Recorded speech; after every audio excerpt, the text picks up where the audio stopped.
আজকে কোনো রান্নার ভিডিও নিয়ে আসি নাই। আজকে নিয়ে আসছি অন্য কোনো কাজ। সংসারে আসলে কত কাজই করতে হয়। এই যে এইগুলা দেখেন, শিং মাছের ডিম, কতগুলা ডিম বের হয়েছে। এই ডিমের রেসিপি একদিন করব। এই ডিমগুলা, অনেকগুলা ডিম বের হয়েছে, আবার অনেক মাছের পেটে ডিমগুলা রেখেও দিছি। আমার বাচ্চা ডিমাল্লা মাছ খেতে পছন্দ করে, তাই।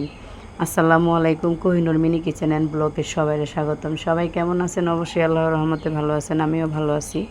এই তো দেখেন, মাছ নিয়ে আসছে বাজার থেকে। কই মাছ, মুলন্দি মাছ আর শিং মাছ। আর এই মাছগুলা কাটতে কাটতে আজকে অনেকটা সময় পার হয়ে গেছে।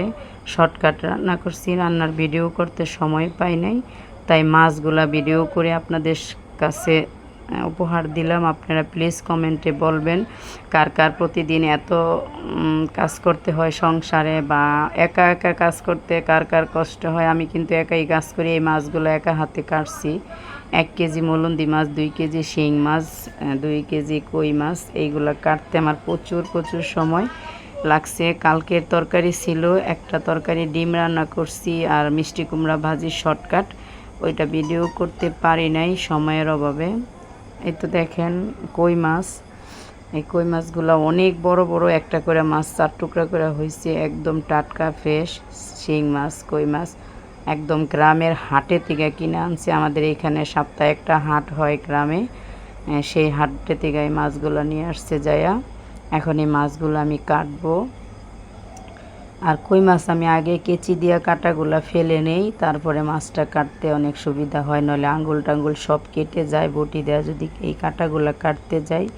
শিং মাছটা ছাই দিয়ে আগে আমি কাটাগুলা ফেলাই, তারপরে ডলতে হয় আর কি। আমাদের এদিকে বুগুর পাতা দিয়ে বা তারের সোবা দিয়ে ডলি, বা একদম পাকার মধ্যে ডলি বা ইটের মধ্যে ডলি, ডলে ডলে পরিষ্কার করতে অনেকটা সময় লাগে। আর আমার বাচ্চারা কই মাছ, শিং মাছ, বিশেষ করে এই 2টা মাছ বেশি পছন্দ করে।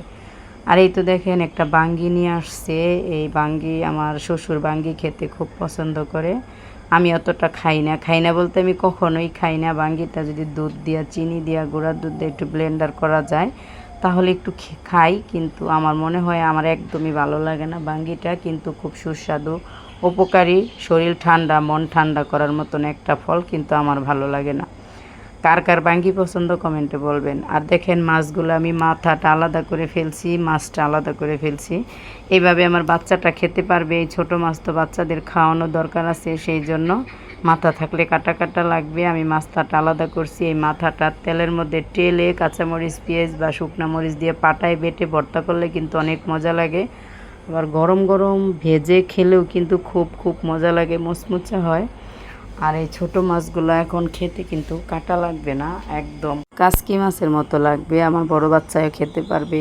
আর এই তো দেখেন শিং মাছের ডিম, সবগুলা ডিম বের করি নাই, যেটা ডিম বের হয়ে গেছে সেটাই বের করছি। আর যেটা মাছের ভিতরে আছে সেটা ভিতরেই থাকবে, ডিম সহ রান্না করব। আর যদি সুযোগ পাই ডিমের রেসিপি দিব মাছের। আর কে কে শিং মাছের ডিম পছন্দ করেন প্লিজ সবাই কমেন্টে বলবেন। আমার যে কোনো মাছের ডিম খুব পছন্দ। আর এই তো দেখেন শিং মাছগুলাও কেটে নেওয়া, ধুয়ে নেওয়া হয়ে গেছে। কত বড় বড় এগুলো, আবার রক ফেলাইতে অনেক সময় লাগছে। জানেন বন্ধুরা যারা মাছ কাটেন, শিং মাছে প্রচুর খাটনি। ছোটো মাছ কাটতে আমার অতটাও কঠিন হয় নাই, খুব সহজেই কেটে ফেলছি, মাথা আলাদা করে ফেলছি। আর মাছের মধ্যে একটাও ময়লা ছিল না, একদম ফ্রেশ। তারপরে জালনিতে করে ধুয়ে ফেলছি। আর এই যে দেখেন কই মাছগুলো কেটে সুন্দর করে পিস পিস করে ধুয়ে তারপরে আপনাদের সাথে শেয়ার করলাম। সবাই কমেন্টে বলবেন কার কোন মাছ পছন্দ, আর আমার মাছগুলা কাটা কেমন হয়েছে। সবাই কিন্তু কমেন্টে বলবেন। আর আমার মতো কার কার সংসারে অনেক কাজ করতে হয়, মাছ কাটতে হয়, বাচ্চা সামলাইতে হয়, রান্নাবান্না করতে হয়, সংসারে কাজ করতে হয়, সবাই কমেন্টে জানাবেন। আজকে এই পর্যন্তই, দেখা হবে পরের ভিডিওতে। আসসালামু আলাইকুম, আল্লাহ হাফেজ।